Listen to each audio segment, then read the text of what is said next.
E aí, galera, tudo bem? Vamos começar aqui, então, no tributário 2, né, a discutir um pouco a questão da exclusão do crédito tributário, tá? Nós falamos que há três formas de você, de algum modo, suspender ou evitar ou extinguir o crédito tributário. O que significa isso? Basicamente, você tem três grandes institutos que vão definir quando se suspende o crédito tributário, quando se extingue o crédito tributário e, no primeiro momento que nós vamos estudar aqui, quando se exclui o crédito tributário. O que basicamente seria a exclusão do crédito tributário? Seria um sistema de afastar a exigibilidade do crédito tributário. Consiste essencialmente em estabelecer fatores, critérios que a administração pública não estará legalmente revestida de legitimidade para exigir do contribuinte que ele cumpra com a obrigação pecuniária, a obrigação principal da qual ele até então estava obrigado. Tá? Então, isso que nós falamos que seria a exclusão do crédito tributário. A doutrina emprega um instituto, um argumento, um fundamento que fala-se em impedir sua constituição. Tá? Nós estudamos aqui a linha do tempo da origem do crédito tributário até a efetiva exigência do mesmo. Então, nós estudamos lá que o crédito tributário ele começa de fato a ocorrer, a existir no campo jurídico com a hipótese legal, né? Com a constituição de uma lei que vai estabelecer um caso hipotético que, por diversos fatores, se na vida social ele ocorrer, dá origem ao crédito tributário, né? Que seria então o que nós chamamos de fato gerador. Pois bem, a perspectiva aqui é que logo após o fato gerador, nós vimos que ocorre o lançamento. O lançamento seria, então, aquele ato em que a administração pública iria constatar se o ato é legal, se é ilegal, definir, né, se é competente, definir quem é o sujeito passivo, a ocorrência do fato gerador, a análise da base de cálculo, dentre outros fatores. Pois bem, a exclusão, em regra, ela recai exatamente no momento do lançamento, tá? Evitando que o lançamento ocorra. Isso é muito interessante porque se eu não posso lançar, se eu não posso realizar o ato administrativo de lançar o crédito tributário, eu tenho então um fator impeditivo da exigência do cumprimento da obrigação tributária. Porque nós estudamos que eu só constituo crédito tributário se, de fato, ocorrer o lançamento do mesmo. E a exclusão tem essa perspectiva sendo aplicada. Senhores, lembro a vocês que a exclusão é, como a doutrina nos afirma, uma decisão política. Hugo, o que é isso? Basicamente, no campo lá do direito administrativo, nós aprendemos que decisão política ou decisão de mérito é quando a legislação ela comporta uma liberdade, concede uma liberdade ao administrador público. Uma liberdade para que ele tome uma decisão, né, dentro ainda dos limites da lei, mas com certa liberdade para tomar essa decisão. Fala-se que há um critério, ou critérios, né, de oportunidade e conveniência, e a exclusão em si recai neste contexto. Tá? Então, a administração pública não é obrigada a conceder a exclusão do crédito tributário. Então, não se trata de um ato vinculado.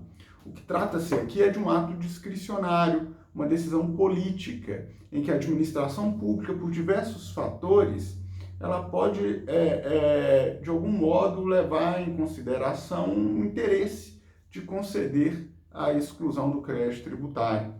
Tá? Mas lembrem-se, se eles porventura tomarem essa decisão, ela tem que ser revestida de modo legal. O que é isso, Hugo? O CTN vai estabelecer a necessidade de uma lei específica, tá? Uma lei específica para que se autorize a exclusão do crédito tributário. Vejam só o que eu estou dizendo aos senhores. Basicamente, a partir do momento que se decide tomar considerar a exclusão, nós estamos falando aqui que a administração pública vai dispor da coisa pública. Ela tinha direito a um dinheiro, um valor referente a um tributo, e ela simplesmente diz, olha, eu não quero receber mais. Quando ela faz isso, ela só pode fazê-lo se estiver previamente autorizada por uma lei específica, criada exatamente e exclusivamente para este fim. Por quê? Porque nós estamos aqui diante da incidência do princípio da indisponibilidade do interesse público. Este princípio, ele não é absoluto, obviamente, ele é o quê? Ele é relativo. Na sua relatividade, encontra-se exatamente a perspectiva de que só o real proprietário da coisa pública, que somos nós, o povo, que tem a legitimidade de autorizar a disposição da coisa pública. Isso ocorre por um meio formal, que é a produção da lei, né? Então, observe, meus caros, que eu só realizarei a exclusão se eu tiver autorizado por uma lei específica e exclusiva com relação ao ato. Lembro vocês, inclusive, que em situações de exclusão, a interpretação da lei tem que ser literal, tá? Um detalhe muito importante aqui, por quê? Porque eu não posso excluir um crédito tributário adotando instrumentos de interpretação da norma, de analogia, de hermenêutica, dos institutos próprios da interpretação da lei. Isso não é possível, mais uma vez, em função do respeito ao princípio da indisponibilidade do interesse público. Bom, outro ponto aqui muito interessante, tá? A exclusão só ocorre, ou pelo menos ocorre em regra, desde que a lei não prescreva o contrário, né? Antes do realização do lançamento. Porque, como eu citei a vocês, se eu realizei o lançamento, eu constituí o crédito tributário. Tá? Também lembro a vocês aqui que o ato de excluir o crédito tributário não exclui as obrigações acessórias. Né? Nós já estudamos obrigações acessórias e nós vimos que as obrigações acessórias são todas aquelas obrigações em que se exige do contribuinte, do sujeito passivo, a obrigação de realizar algo, uma obrigação de fazer, de não fazer, tá? Lembro a vocês que a regra é que não existe a perspectiva do próprio terreno nas obrigações tributárias, né? Então, quer dizer, a obrigação acessória ela não segue o principal. E aqui essa regra está valendo, né? Então, percebam que o fato de eu isentar alguém ou anistiar alguém para que ele não pague um crédito tributário, não cumpra com essa obrigação, não quer dizer que ele está também afastado do cumprimento das suas obrigações acessórias. Não, elas permanecem. Ele continua obrigado a realizar as obrigações de fazer e de não fazer decorrentes das suas obrigações acessórias. Pessoal, quem é competente para excluir um crédito tributário? A competência para realizar essa exclusão, por intermédio de lei, obviamente, é do próprio ente que é competente para instituir, fiscalizar e cobrar o crédito tributário decorrente daquele tributo. Então, se eu falo para vocês assim, olha, quem é competente para criar o IPTU, instituí-lo, fiscalizar e cobrá-lo? Nós sabemos, por força constitucional, que é o município. Né? Então, se é o município aquele competente para tal ato, também deverá ser ele o competente para produzir lei própria que vá isentar ou excluir o mesmo.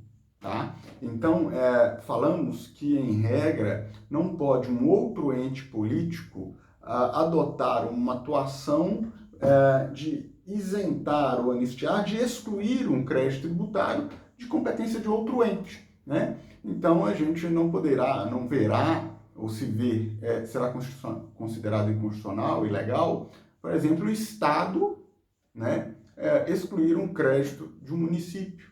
O Estado de Minas Gerais, por exemplo, falar que não precisamos mais pagar o IPTU na cidade de Itabira, João Levade, onde nós estivermos, né?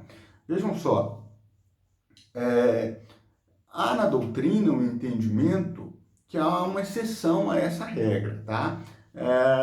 Entende-se que a União, quando no exercício da sua atividade de representante de Estado e não de governo, ela poderia promover leis para a exclusão do crédito tributário, tá? É bastante questionável esse entendimento, mas ele existe, tá, na doutrina, e em certa medida até já debatido também na jurisprudência do STF, tá? Lembra vocês o que é isso? Nós sabemos que o presidente da República, né, representante máximo da União, ele acumula duas funções, a função de chefe de governo e chefe de Estado. Como chefe de governo, ele é chefe de uma entidade política que compõe uma federação, né? Então, nós sabemos que na composição da federação não há hierarquia entre os entes políticos. O que há é uma distribuição de competências pela própria Constituição Federal.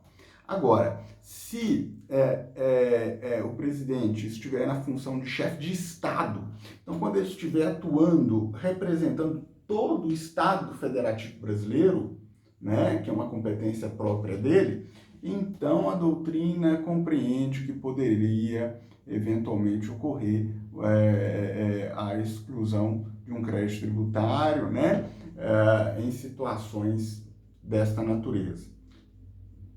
Um tratado internacional, por exemplo, né, celebrado pelo presidente da República, seria um bom exemplo, seria um exemplo descritivo dessa situação que eu narro para vocês. Para concluir, galera, essa parte geral, tá? Porque nós vamos ver aqui que existem duas formas de exclusão. Eu farei um vídeo para cada uma delas. Então, nós vamos ver que existe a anistia e a isenção. Eu farei um vídeo para cada uma, para que os vídeos também não fiquem muito extensos, né? E mais difícil de manter a atenção com relação a eles. Nós vamos ver que a exclusão do crédito tributário, ela tem um impacto que vai além do próprio direito tributário, tá? Esse impacto também vai para o direito financeiro. Eu já expliquei isso para vocês, mas lembrem-se sempre, né? O direito tributário é o ramo do conhecimento jurídico que se preocupa aí de reger as normas jurídicas e limitando o Estado, inclusive, na sua atuação para cobrar o crédito tributário, para instituir, cobrar e fiscalizar o crédito tributário. O direito financeiro parte do pressuposto da arrecadação, quando esse dinheiro já está na conta da administração pública. Quando esse dinheiro já está aqui, então é hora de organizá-lo, né, dentro das finanças da administração pública para poder gastá-lo segundo os ditames legais. Isso é, em si, o direito financeiro. E nós sabemos que no direito financeiro, a exclusão é reconhecido como uma forma de dispor da coisa pública. Dito isso, ela só pode ocorrer se estiver em consonância com os princípios do direito financeiro. Dentre eles, o princípio do equilíbrio fiscal, da famosa regra de ouro, contida lá no artigo 160 da Constituição Federal. Tá? O que é a regra de ouro?